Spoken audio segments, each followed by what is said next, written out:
Salut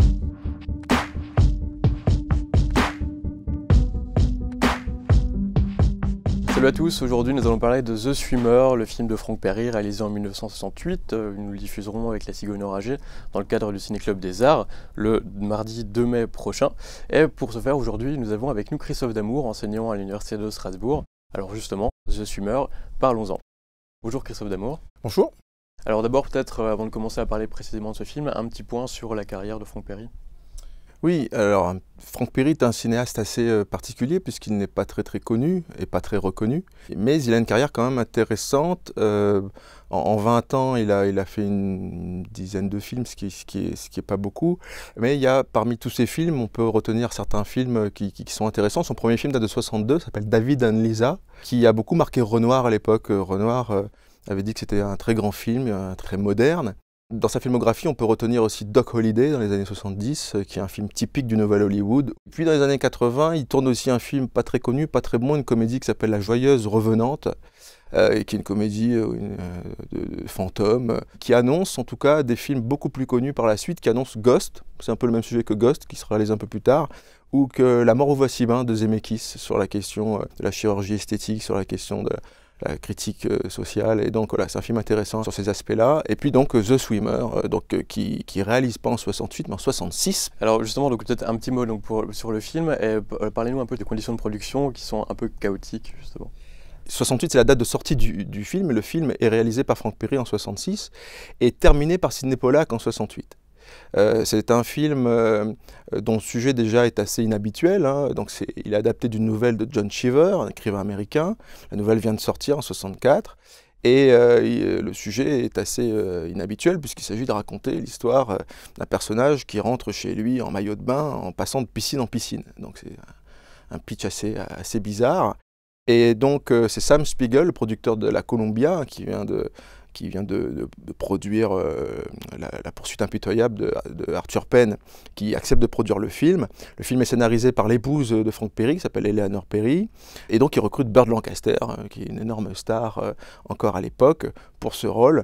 Et il y a donc une mésentente entre Lancaster, entre Perry et Spiegel, et donc du coup, ce différend artistique aboutit au fait que Frank Perry soit débarqué de son propre film par le producteur, et que Lancaster propose que Sidney Pollack retourne certaines séquences. Et ensuite, ça sera la rencontre de Sidney Pollack et de Lancaster, qui tourneront coup sur coup deux films ensemble à la fin des années 60, avant que Pollack devienne un cinéaste connu avec On achève bien les chevaux en 69, mais il fera deux films avec Lancaster juste après The Swimmer. Et justement, ce qui fait aussi une des puissances de ce film, c'est la persona de Lancaster. Absolument, c'est-à-dire que The Swimmer n'aurait pas pu fonctionner sans Lancaster. C'est-à-dire que Lancaster apporte vraiment tout ce dont le personnage avait besoin. C'est un film qui utilise, d'un point de vue vraiment politique, la persona et le corps de Burt Lancaster, qui est quinquagénaire à cette époque, hein. Il est né dans les années 10, hein, et il a donc ce corps de jeune homme qui le trimballe pendant tout le film, parce qu'il est en maillot de bain pendant tout le film, et même nu à un moment du film. Et donc c'est vraiment ce corps de Lancaster et ce qu'il représente comme star hollywoodienne qui est vraiment le sujet du film, hein. Le film va partir de ce corps athlétique pour le détruire à petit feu, puisque c'est un grand film métaphysique sur le vieillissement, sur la fin de l'âge d'or hollywoodien. On est quand même à la fin des années 60 et arrivera bientôt ce qu'on appelle le Nouvel Hollywood, en 1967 avec le lauréat, puis avec Easy Rider, puis avec donc tous ces films de la fin des années 60, aura lieu donc le Nouvel Hollywood, et The Swimmer est un film qui pressent ce Nouvel Hollywood-là. Et donc, à travers la figure de Burt Lancaster, c'est l'ancien Hollywood, le Hollywood classique, la star classique, le corps sain qu'il représentait, une certaine Amérique classique, qui est là déboulonnée et qui donc prépare le terrain à l'arrivée des corps beaucoup plus névrosés, beaucoup moins sains des années 70. Alors justement, on peut en lire plein de choses dans ce film, donc notamment un pamphlet anti-Hollywood et aussi anti-capitaliste. Oui, alors les deux choses sont liées. C'est un pamphlet anti-Hollywood et il y a une autodérision très très nette chez Burt Lancaster, notamment dans la fameuse séquence du manège où il est associé vraiment à un animal qui fait un numéro, hein, comme si les stars étaient voilà, des espèces d'attractions qui faisaient des numéros et qui à un moment jusqu'à épuisement.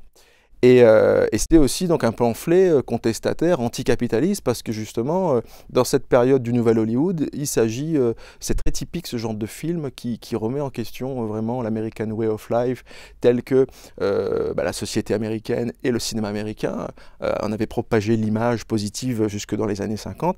À la fin des années 60, on commence à se poser des questions sur le matérialisme, sur le capitalisme, sur cette forme de bourgeoisie du nord-est des États-Unis qui affiche des signes extérieurs de richesse comme des piscines dans lesquelles ils ne se baignent jamais et qui sont un peu voilà, le signe ostentatoire de leur vanité et de la vanité de ce qui est devenu l'Amérique. Ce film The Swimmer raconte ça et fait penser un peu, d'ailleurs il est exactement contemporain à un dessin de Tommy Ungerer qui est intitulé Join the Fat and Free Society et qui est une sorte de statue de la liberté obèse allongée. C'est un dessin de 67. Tommy Ungerer est aux États-Unis à cette époque et réalise toute une série de dessins assez contestataires à l'époque qui annoncent donc le mouvement hippie hein, très très clairement. Et donc The Swimmer, c'est un peu ça, le motif de la piscine, le motif de la tondeuse, qui va être repris en plus très récemment dans des films comme Savages de Oliver Stone, un film qui s'appelle La Famille Jones.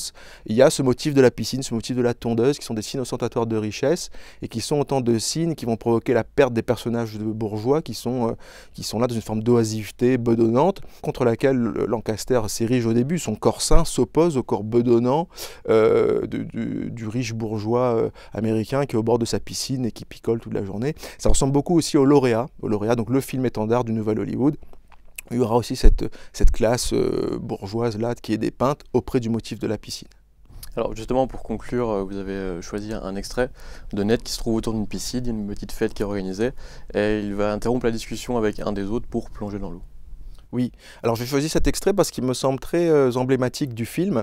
Il montre donc cette confrontation de Ned nu, enfin en tout cas en maillot de bain, avec les personnages habillés autour de la piscine. C'est aussi le moment où ça commence, parce qu'il va donc de voisin en voisin, de piscine en piscine, et petit à petit on comprend un peu ce qui lui est arrivé, et ça se gâte de plus en plus pour lui. C'est vraiment son trajet, c'est une forme vraiment de dégradation, à la fois physique et aussi psychologique, puisque de plus en plus il a des soucis avec les personnes qu'il rencontre. C'est une des premières fois où il y a une intercation avec un voisin, et puis pour couper court à cette altercation avec le voisin, il plonge dans la piscine. Donc le film était sorti en France à un moment sous le titre Le Plongeon, bien que The Swimmer se traduise par le nageur, donc il est plus un nageur qu'un plongeur, mais effectivement dans cette séquence-là il plonge, et puis cette plongée-là c'est aussi une plongée métaphysique, c'est une plongée à la fois poétique, métaphysique et symbolique, puisque c'est comme s'il plongeait dans un autre monde, un monde d'illusion. Il y a un très beau plan sur un reflet, hein. Il y a le reflet de son corps avant qu'il plonge dans l'eau, et quand il ressortira de cette eau, il y aura une séquence un peu onirique, et puis ça sera le début de la fin pour lui, et donc l'histoire se poursuivra vers une lente dégradation. Et donc c'est un moment de passage. Cette séquence-là me semble assez intéressante parce qu'elle illustre un plongeon, elle montre la piscine, elle montre les tensions avec les personnages, et puis il y a ce très beau plongeon poétique qui est une forme un peu voilà, de baptême purificateur, et en même temps quelque chose d'assez onirique et assez beau. Merci Christophe Damour. Merci, bon film. Merci, alors peut-être en une phrase, pourquoi est-ce qu'il faut aller voir ou revoir The Swimmer ? Il faut aller voir ou revoir The Swimmer parce que c'est un des films pionniers du Nouvel Hollywood, un des films vraiment qu'on peut qualifier un des premiers grands films modernes de la modernité américaine, qui annonce vraiment le cinéma de la décennie 70, et avec, je pense, l'un des plus beaux rôles de Burt Lancaster. Merci. Vous pouvez retrouver The Swimmer le 2 mai à 20h à l'Institut Lebel. Dans le film numéro 1, les séances sont ouvertes à tous. Salut! Ned. Danny boy. Look, why don't you leave some phone numbers around? I've been trying to reach you. Look, I've heard of an opening. Sounds perfect for you, your experience. Smaller place than you're used to, but these two guys are creative as hell. Say hello to Julianne. Hello, Julianne. Now, this firm has a reputation for originality. I think if you approach them right, take a cut just at first. Take a cut. Now, look here, Ned, you don't have to pretend with me.